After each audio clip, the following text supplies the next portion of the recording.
Say there's a coin that's currently worth hundreds of US dollars, but it's not made of gold or platinum or any precious metal. In fact, it's not the kind of coin you can hold in your hand or stick in a piggy bank. It's a digital currency, which means it only exists electronically. I'm talking about Bitcoin. Bitcoin doesn't work like most money. It isn't attached to a state or government, so it doesn't have a central issuing authority or regulatory body. Basically, that means there's no organization deciding when to make more Bitcoins, figuring out how many to produce, keeping track of where they are, or investigating fraud. So how does Bitcoin work as a currency?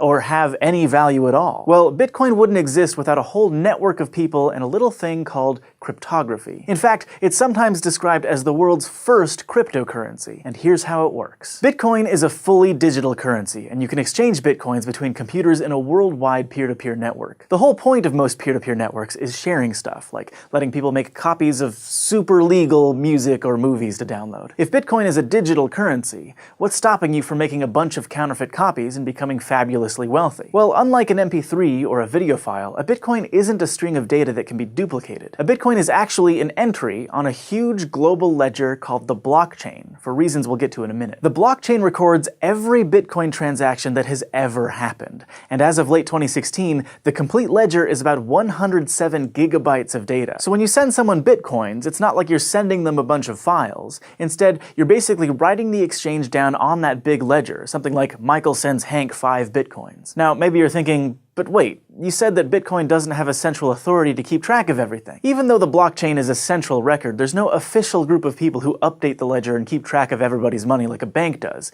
It's decentralized. In fact, anybody can volunteer to keep the blockchain up to date with all the new transactions, and a ton of people do. It all works because there are lots of people keeping track of the same thing to make sure all transactions are accurate. Like, imagine you're playing a game of poker with some pals, but none of you have poker chips and you left your cash at home. There's no money on the table, so a few of you get out some notebooks and start writing down who bets how much, who wins, and who loses. You don't completely trust anyone else, so everyone keeps their ledgers separately. At the end of every hand, you all compare what you've written down. That way, if someone makes a mistake, or tries to cheat and snag some extra money for themselves, that discrepancy is caught. After a couple of hands, you might fill up a page of your notebook with notes about the money movement. You can think of each page as a block of transactions. Eventually, your notebook will have pages and pages of information, a chain of those blocks. Hence, blockchain. Now, if thousands of people are separately maintaining the Bitcoin blockchain, how are all the ledgers kept in sync? To stick with our poker analogy, think of the entire Bitcoin peer-to-peer network as a really huge poker table with millions of people. Some are just exchanging money, but lots of volunteers are keeping ledgers. So when you want to send or receive money, you have to announce it to everyone at the table, so the people keeping track can update their ledgers. So for every transaction, you're announcing a couple of things to the Bitcoin network: your account number, the account number of the person you're sending Bitcoins to,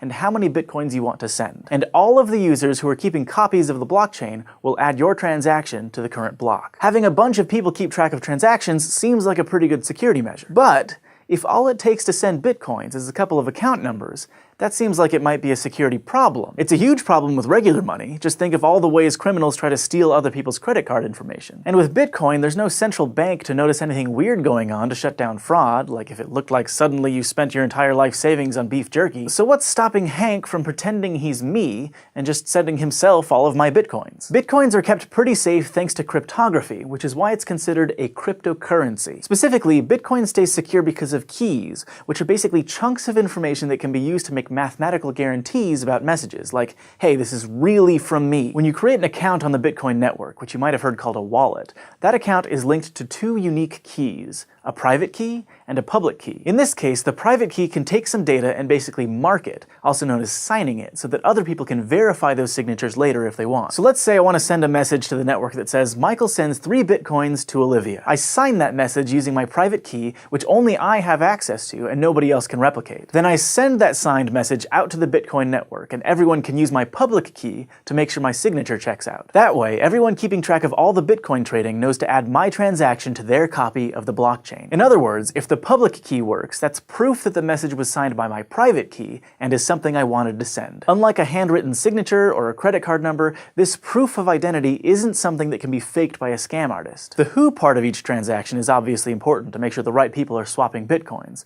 but the when matters as well. If you had a $1,000 in your bank account, for example, and tried to buy two things for $1,000 each. The bank would honor the first purchase and deny the second one. If the bank didn't do that, you'd be able to spend the same money multiple times, which might sound awesome, but it's also terrible. A financial system can't work like that because no one would get paid. So if I only have enough money to pay Olivia or Hank, but I try to pay them both, there's a check built into the Bitcoin system. Both the Bitcoin network and your wallet automatically check your previous transactions to make sure you have enough Bitcoins to send in the first place. But there's another problem that might happen with timing. Because lots of people are keeping copies of the blockchain all over the world, network delays means that you won't always receive the transaction requests in the same order. So now you've got a bunch of people with a bunch of slightly different blocks to pick from, but none of them are necessarily wrong. Okay, Bitcoin, how do you solve that problem? It turns out it's by actually solving problems. Math problems. To add a block of transactions to the chain, each person maintaining a ledger has to solve a special kind of math problem created by a cryptographic hash function. A hash function is an algorithm that takes an input of any size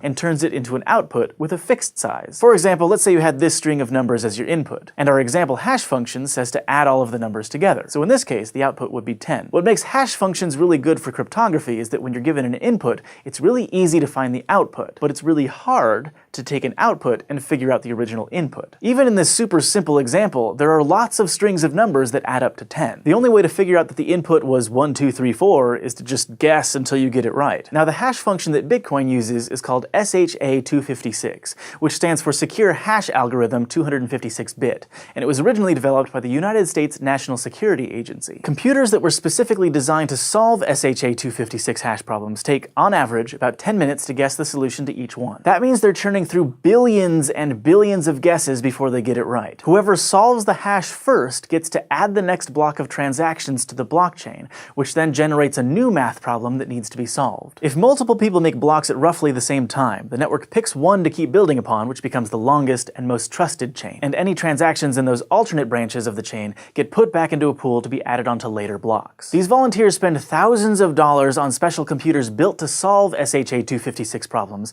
and run their electricity bills up sky high to keep those machines running. But why? What do they get out of maintaining the blockchain? Is it just community service? Well, Bitcoin actually has a built-in system to reward them. Today, every time you win the race to add a block to the blockchain, 12.5 new Bitcoins are created out of thin air and awarded to your account. In fact, you might know the Bitcoin ledger keepers by another name: miners. That's because keeping the blockchain updated is like swinging a proverbial pickaxe at those hash problems, hoping to strike it rich. When Bitcoins were first created in 2009, they didn't really have any perceived value. Tens of Bitcoins would have been worth the same as a bunch of pennies. As of November 10th, 2016, though, one Bitcoin is worth $708 so 12.5 Bitcoins are worth $8,850. That's a nice chunk of change. Every single Bitcoin that exists was created to reward a Bitcoin miner. Besides the big payout when they add a new block of transactions, miners are also essentially tipped a very small amount for each transaction they add to the ledger. It's also worth noting that every 210,000 blocks, the number of coins generated when a new block is added goes down by half. So what started as a reward of 50 Bitcoins decreased to 25,